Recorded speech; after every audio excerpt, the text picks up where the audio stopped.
done dealing with attitude. I'm blessed you're stressed about what I do. Your obsession with my life, you can't control what you lose. What's up, guys? It's your girl Chrissy Michelle. I'm here giving you guys another video.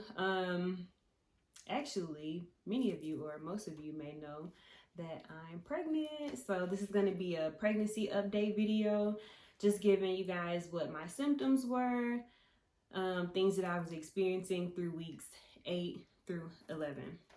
So let's get to it. You'll see me looking down in my book just because I have notes of things that I want to talk about and make sure that I hit all of the points that I want to hit. I'll be starting with week 8. Even though I knew I was pregnant before week 8, it's just when I was able to get to the doctor and actually confirm everything and make sure that baby was okay. So I had this really weird symptom that was like an increase in saliva in my mouth. It's like, I don't know if you know the feeling like if you're nauseous or if you want to throw up in your mouth, or right before you throw up and your mouth starts like salivating. That's what it was like for me. I wouldn't necessarily be nauseous. It's just I would have an increase of saliva, or more like if you have a craving for something and it makes your mouth water, that's what it would be like. So it was kind of annoying. It would happen a lot of times at nighttime or randomly throughout the day. Another symptom that I had was mild cramping.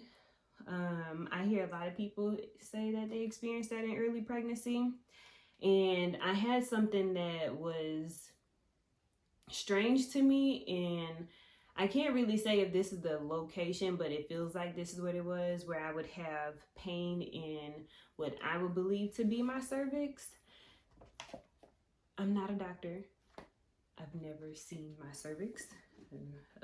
But I feel that that's where the pain was happening, and I think it was more of like a internal pain. I'm gonna go down because I think it would be happening like on the top of my cervix that way versus cervix this way, if that makes sense. And it would hurt a lot when I would walk. So I remember the first time it happened, I was at my sister's baby shower, and this is still during 8 weeks, and I did a lot of moving that day because we were setting up everything for her, you know, getting tables together, centerpieces, balloon arch and all of that. And I was really just thinking that maybe I was doing too much movement or too much walking or something, and that's what it was.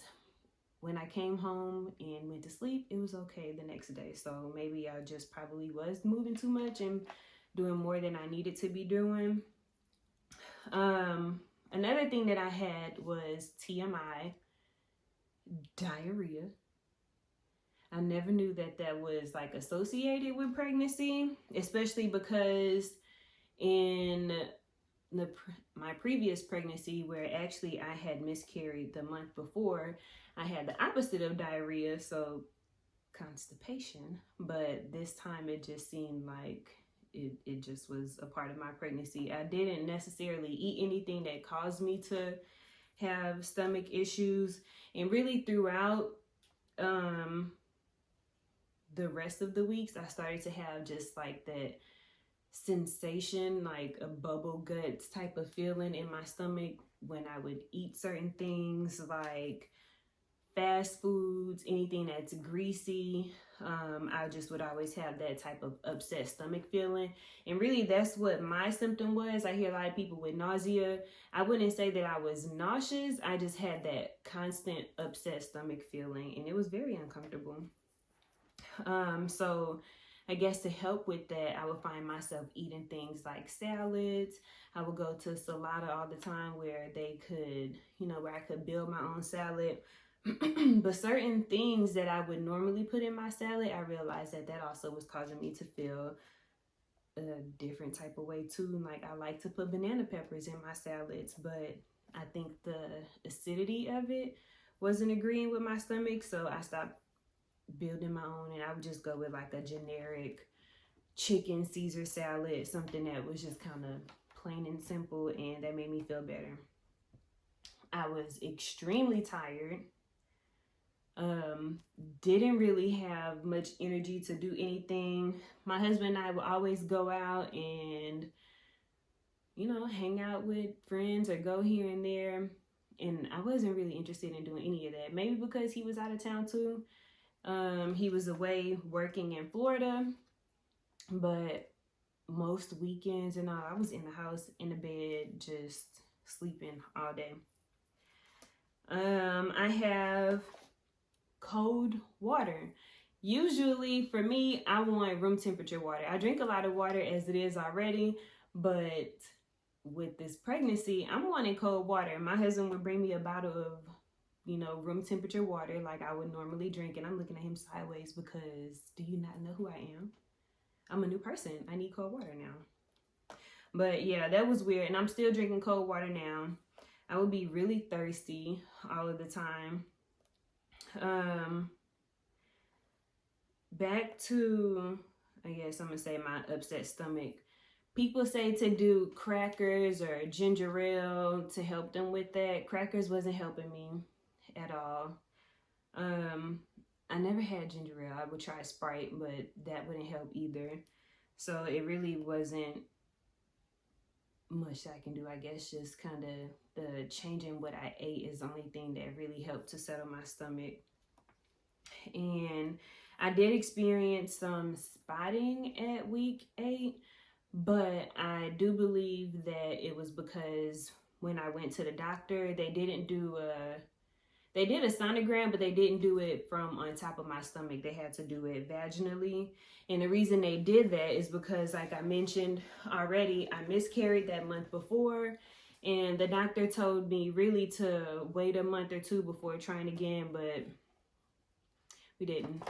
My husband and I jumped right back into it, and I ended up getting pregnant at that very next ovulation. So pretty much that miscarriage would have served as my cycle, and then I ovulated at the normal time that I would, and that's when we ended up getting pregnant again. So because of the miscarriage, they wanted to do the vaginal scanning just to make sure that they really were able to measure how far along I was.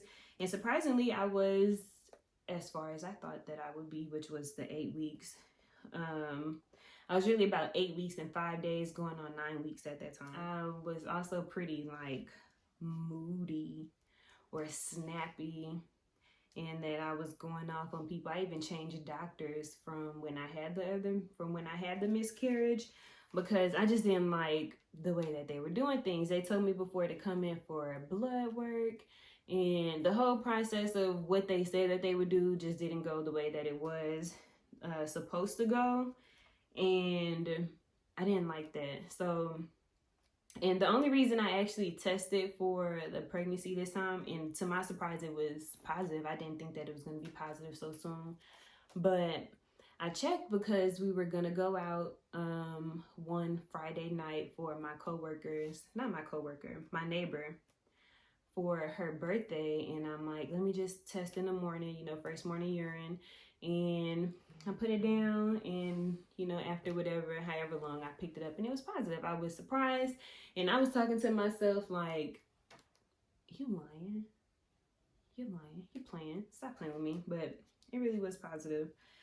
So going into week 9, I still get this pain in my cervix. Again, I can't say anything specifically that just triggers it. It's just something that I was having. And for my job, I stand a lot and I walk a lot, so that really was kind of difficult. It wasn't an everyday thing, but often enough, and it was kind of concerning to me. I also I noticed I was having sensitivity in my stomach to milk, and that would also give me that bubble gut feeling. And gas was a beast. Gas was definitely a beast. And the thing about it was, it would upset my stomach, but I would have a difficult time actually using the bathroom.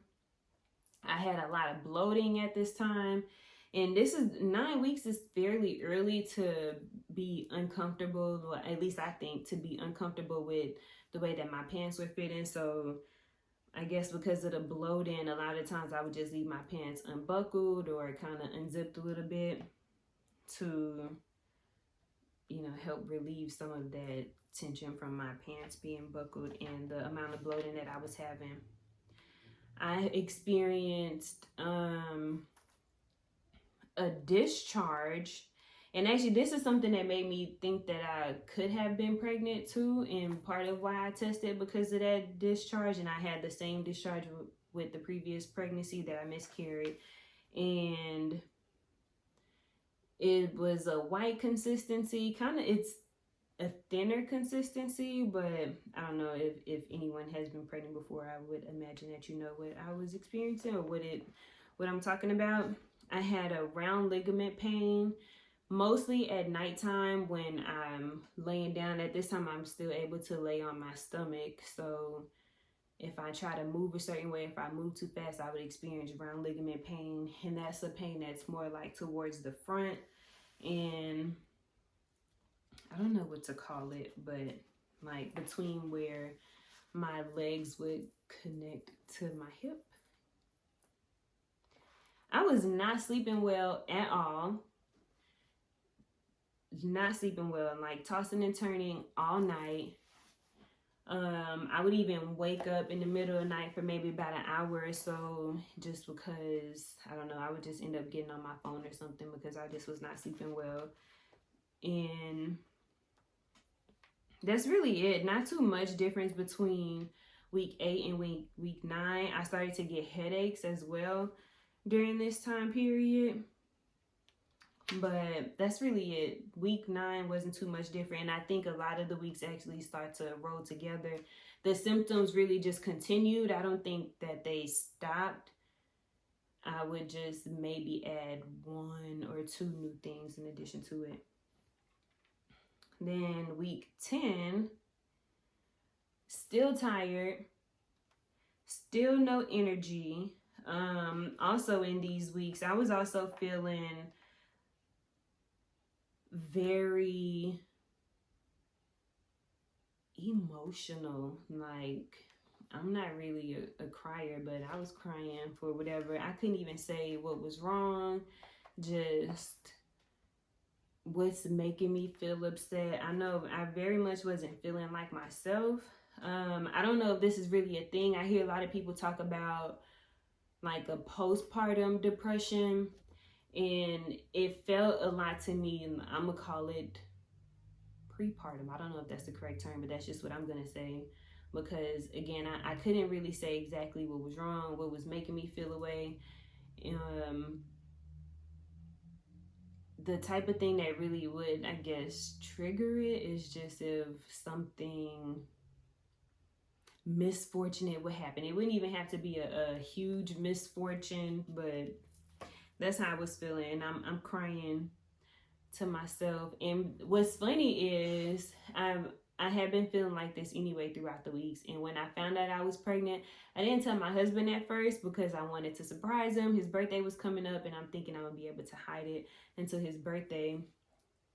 But I ended up just having to tell him because I'm crying all the time. He's not used to that. He's like, I know he's thinking, girl, what is going on with you? So when I actually did tell him, he knew already because I had been just so all over the place emotionally.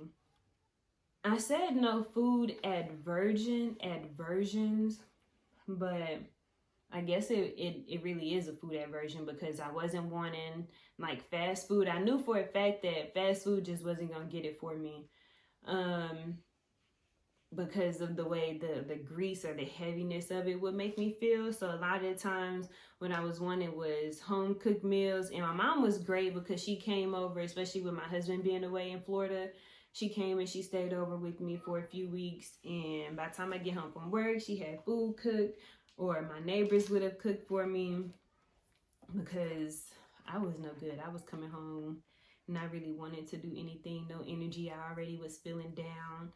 So I probably would come home and get into bed to, I guess, ease my mind, ease my body, and make myself feel better.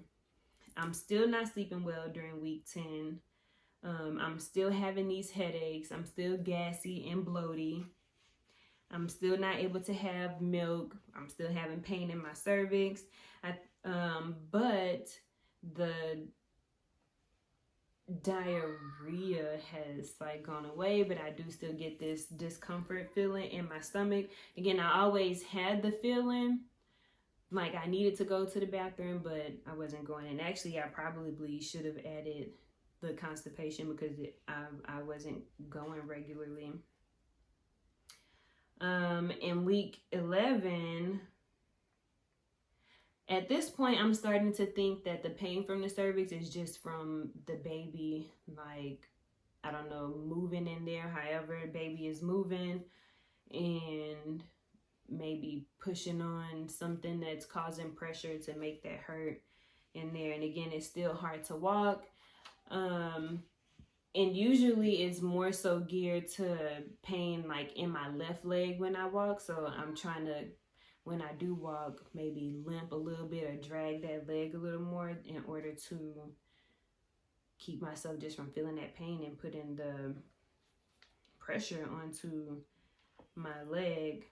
Well, I'm having to make sure that I eat breakfast in the morning because my lunch is at, well, I get to work 7:45. Most of the time I'm going to be late to work because I'm going to make sure that I get some breakfast, because to wait from that time to 1 o'clock to have lunch is just too much. Now, if I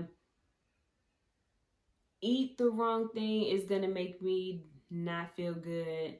But if I eat too late, then it also makes me not feel good. So I'm making sure that I get breakfast in the morning. Breakfast usually doesn't make me feel any type of way. Like, it doesn't make me feel sick or anything.